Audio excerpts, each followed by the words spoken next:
Hello everyone, welcome back to my channel.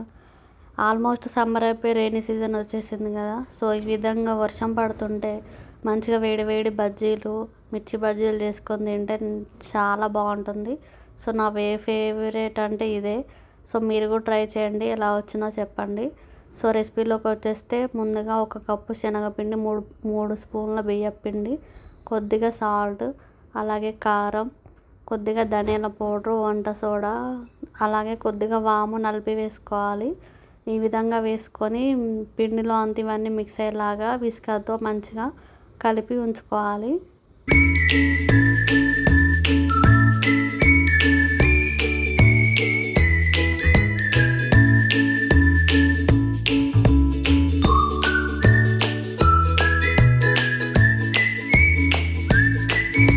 ఇప్పుడు కొద్దిగా water పోసుకుంటూ ఈ విధంగా ఉండలు లేకుండా కలిపి పక్కకు పెట్టి ఒక 10 మినిట్స్ ఉంచుకోవాలి. ఈ విధంగా పక్కకు పెట్టి ఉంచుకుంటే మన పిండి అంతా మంచిగా నానిపోతుంది. సో ఇప్పుడు మిర్చిలను తీసుకొని అందులో గింజలు లేకుండా వీడియోలో చూపిస్తున్న విధంగా గింజలన్నీ తీసేసి అన్నిటికీ అలా చీల్చి పెట్టుకొని ఉంచుకోవాలి. ఇప్పుడు ఆయిల్ హీట్ అయ్యాక ఒక్కొక్క మిర్చిని తీసుకొని ఈ విధంగా పిండిలో నేను వీడియోలో చూపిస్తున్న విధంగా సేమ్ అలానే చేసి ఆయిల్లో డీప్ చేసుకోవాలి.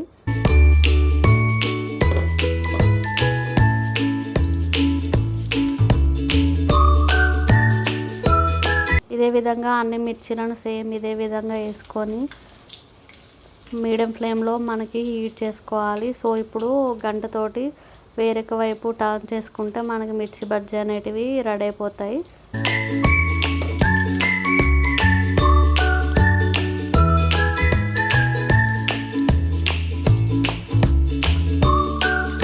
చూపిస్తున్న విధంగా గంటతోటి వేరొక వైపు కూడా కాల్చుకుంటే మిర్చి బజ్జీ అనేది మనకి మంచిగా లోపల జ్యూసీగా బయట క్రిస్పీగా వస్తాయి.